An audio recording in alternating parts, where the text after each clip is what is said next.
السلام عليكم ومرحبا بكم في قناة الشيف صلاح البتني. قبل ما نبداو لا فيديو تاعنا نهار اليوم، ما تنسوش تصليو وتسلموا على رسول الله عليه افضل الصلوات.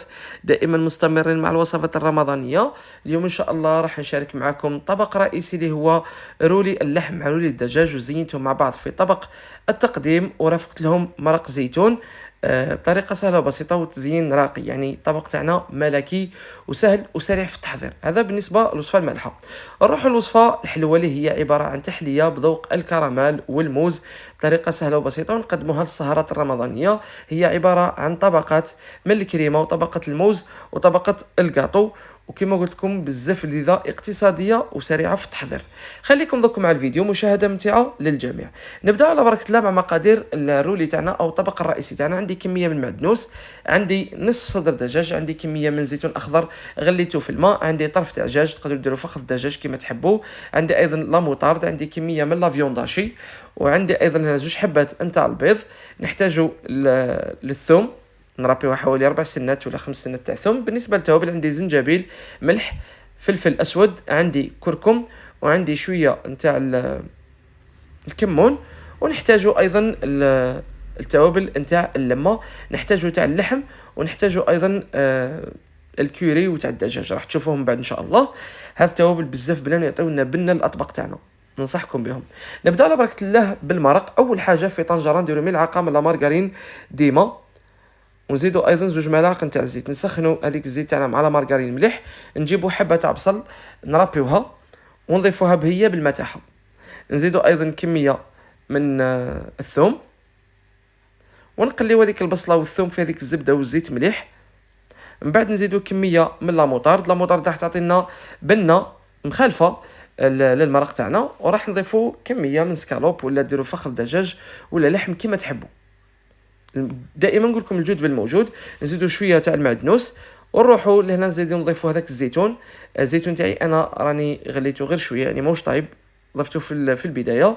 ونروحوا للتوابل، عندي شويه تاع الملح، شويه تاع فلفل الكحل، وعندي ايضا كميه من الزنجبيل وشويه تاع الكركم. هذا هما التوابل اللي نديروهم، ونقليوهم مليح هاد المكونات مع بعض جيدا لمده 20 دقيقه حتى يتقلاو جيدا. من بعد نروح نمرقهم بالماء يكون سخون حتى نغمروا هذاك الدجاج ونخليوها على نار قليله تطيب في عقلها. ونروحوا حنا نخدموا مع بعض الرولي تاعنا. تحبوا ديروا رولي الدجاج وحده، تحبوا ديروا رولي تاع اللحم وحده، تحبوا ديروهم في زوج كما درت انا، هذا يرجع لكم. انا راح نداوي الدجاج واللحم مع بعض. عندي حبه تاع بصل ربيتها وضفتها يعني نص في الفيونداشي ونص في البولي اجي. بالنسبه للتوابل اللحم درت الملح في اللحم وفي في الدجاج. ايضا عندنا فلفل اسود راح نديرو في اللحم ونديرو في الدجاج. كاين توابل اللي ما نديرهمش في منه. عندي ايضا زنجبيل راح ندير غير في الدجاج. عندي الكركم راح ندير ايضا غير في الدجاج. وبالنسبه للكمون راح ندير غير في اللحم. عندي ايضا الثوم نديرو شويه للحم وشويه للدجاج. وعندي المعدنوس ايضا نديرو فيهم في زوج، يعني اللحم والدجاج. نروحوا التوابل اللمه. عندي هنا توابل اللمه نتاع اللحم راح نديرو في لافيونداشي، وعندي ايضا التوابل تاع الكوري راح نضيفهم في تاع الدجاج.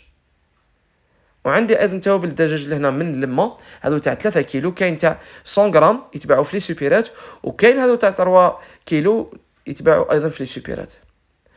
درت ايضا كميه من تاع ذاك الدجاج. وعندي حبه تاع بيض خبطتها وقسمتها الى قسمين. درت كميه او نص حبه تاع بيض درتها في لافيونداشي ونص درتها في البولي اجي. ان شاء الله تكون وصلتكم الفكره والفيديو راهو جد واضح. بعد ما خلطت المكونين مليح باليد، نروحوا لهنا نبداو نشكلوا في الرولي تاعنا. اول حاجه راح نبداو بالدجاج، دائما بالاستعانه بالزيت. نديروا شويه زيت في يدينا ونبداو نبسطوا في هذاك الدجاج. نحاولوا نشكلوا على شكل مربع ولا شكل مستطيل، هذا يرجع لكم كل واحد كيفاش يشكل حسب الكسكاس تاعكم اللي راح تطيبوا فيه او تفوروا فيه الرولي تاعكم. بعد ما فتحنا هذاك الدجاج نجيبوا لهنا فرماج. انا دائما نستعمل طرطيليس، هذا اللي مخدوم 3 اجبان. اللون تاع البيدونه تاعو سوداء راهو واضح امامكم. ومن بعد الرولي ولا هنا، بعد ما درنا هذاك الفرماج، من بعد الرولي ولا هنا الدجاج تاعنا. ونحاولوا نغلقوا على الجوانب ونصغروا شويه في هذاك البوده ونغلقوا عليهم على الجوانب. ومن الاحسن انكم تزيدوا ديروا البابي فيلم مره ثانيه، يعني باش ما يتفتح لكمش من بعد، لانه بابي فيلم شويه راهو حساس، ممكن يتثقب لكم ويخسر لكم الرولي تاعكم. بنفس الطريقه نزيدو نخدموا مع الرولي تاع لا فيونداشي، ولكن انا ننصحكم باش ما تجيكمش لا فيونداشي تاعكم بزاف يابسه، ديروا شويه تاع لا شابلور او خبز يابس محمص ومرحي. ولا هنا نضيفوا الفرماج ايضا بنفس الطريقه اللي خدمنا الرولي تاع الدجاج، نخدموا نتاع لا فيونداشي. تحبوا ديروا زيتون، تحبوا ديروا الفرماج، هذا يرجع لكم دائما مع فرماج تارتيليس، هذا اللي مخدوم 3 اجبان بالجوده والشيدر والكروير، راهو موجود في لي سوبيرات وبزاف بني، لانه بزاف ناس يقولوا لي ما لقيناش، راهو موجود بكثره. اي سوبيرات رحتوا ليها قولوا لي يجيب لكم فرماج تارتيليس وان شاء الله يكون متوفر. لا كما كنت نشوف بعد ما شكلنا الرولي تاعنا سواء تاع اللحم ولا تاع الدجاج، نديرهم في كسكاس ونحطهم يفوروا لمده ساعه. ومن جهه اخرى انا بقات لي كميه من اللحم ما حبيتش نخبيها، درتها دي بولات وحشيتهم لهنا بالفرماج عفوا، كما ممكن تحشيهم بالزيتون كما تحبوا، ولكن هنا ننصحكم نصيحه انكم لهنا ما ترميوهمش ديريكت في المرق لانه راح يخسر الشكل تاعهم. حاولوا تقليوهم الساع، تقدروا ديرهم في لاشابلور في البيض ومن بعد في لاشابلور وتقليهم، ولا تقليهم وحدهم بلا ما ديرهم في لاشابلور ومن بعد باش ترميهم في المرق باش يقعدوا محافظين على الشكل تاعهم. يعني هذه نصيحه، ما ديروش كما درت انايا، خسرت لي لا فورم تاع لي بولات تاعنا. بعد ما طابلنا هذاك الرولي تاع اللحم وتاع الدجاج، جيت لهنا رمدته في هذاك البيض ومن بعد ترمدته في هذيك لا شابلور، يعني لي رولي في زوج سواء تاع لا فيونداشي ولا البولي اشي. يعني الفيديو راهو موضح وسهل، وعدت نحب ندير لكم وصفات اللي سهله وسريعه، لانه بزاف ناس انتقدوني قال لك بلي فوالا تخدموا وصفات غاليه وكلش، وكم تعرفوا كلش راهو غالي حاليا في المحلات. انا نحاول نعطيكم افكار، انتم لهنا مش شرط انكم ديروا الفيونداشي وديروا البولي اشي، تقدروا ديروا غير البولي ولا الفيونداشي واش عندكم في الدار، البولي يكفي. ولا انا بعد ما قطعته بهذه الطريقه، هذا هو الشكل اللي تحصلنا عليه، سيرتو كي ديروا له هذيك لا شابلور على الوجه راح يعطيها شكل بزاف شباب.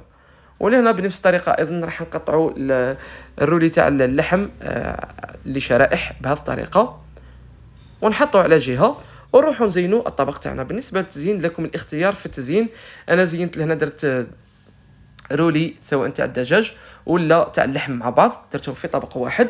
ولا هنا نجيبوا هاد لي كيردون هذو المزينين ودرت فيهم حبات تاع الزيتون ونرشقهم في هذاك الرولي.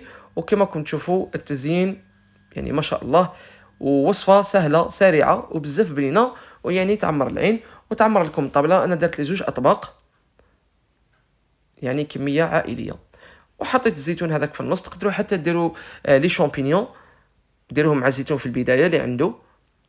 وهذوك لي بولات ايضا حطيتهم ورشقت فيهم الكوردون هذا الاسود اللي كنت تشوفوا فيه، ورشقت لهم ايضا الزيتون. وتحبوا ديروا الوان تقدروا ديروا الكاشير ترشقوا في بلاصه الزيتون. درت ايضا هنا دي طرونش تاع الليمون وزدت درت لهم المرق على الوجه وشبحتهم بشويه معدنوس، والنتيجه راهي امامكم حاضره. من اروع الاطباق اللي حضرتها، سهله سريعه وبزاف بنينه. كما قلت لكم ممكن ديروا غير البولي اشي، مو شرط انكم ديروا الفيونداشي اذا كان عليكم غالي بزاف. اذا هذا بالنسبه للوصفه الاولى، شهيتكم بالصحه. نروحوا للتحليه. واش نحتاجوا في التحليه؟ عندي نص لتر نتاع الحليب، عندي ايضا هاد 2 ملاعق نتاع نشا، عندي 2 ملاعق ونص نتاع سكر كريستاليزي السكر العادي، عندي فانيلا، نحتاجوا ايضا ملعقه تاع لا مارغرين ديما ريحتها ما شاء الله فيها ريحه زمان، عندي ايضا صفار بيضاء، وعندي هنا طوفيا كراميل، نحتاج ايضا 2 حبات نتاع الموز مع انه انا درت فرد حبه تكفي، وعندي هنا كاطو القاعده. نتوما استعملوا سبيكيلوز اي نوعيه كانت موجوده عندكم في الدار تخدموا بها، بتي بور. المهم انا حبيت نغير شويه وعجبني هذا تاع القاعده وحبيت نشاركه معكم. ولا هنا كما راكم تشوفون نرحيو هذاك الكاطو، انا درت لي علبه ونص تاع كاطو رحيتها كامل، ودرت لنا 2 ملاعق نتاع لا مارغرين ديما راح نديرهم في ريسيبيون نحطهم في الميكرووند. كما ممكن نتوما ديرهم في كاسرونه وتحطوهم على النار تذوبوا هذيك لا مارغرين ومن بعد تفرغوها على هذاك الكاطو. يعني 2 ملاعق ما يكونوش مملوئين بزاف، لهنا الكاطو تاعنا ما نحتاجوش يكون يعني ما يكونش معجن، يكون بربش، يكون كل بربوشه، يكون مفتت هكا. من بعد نروحوا نخدموا لا كريم.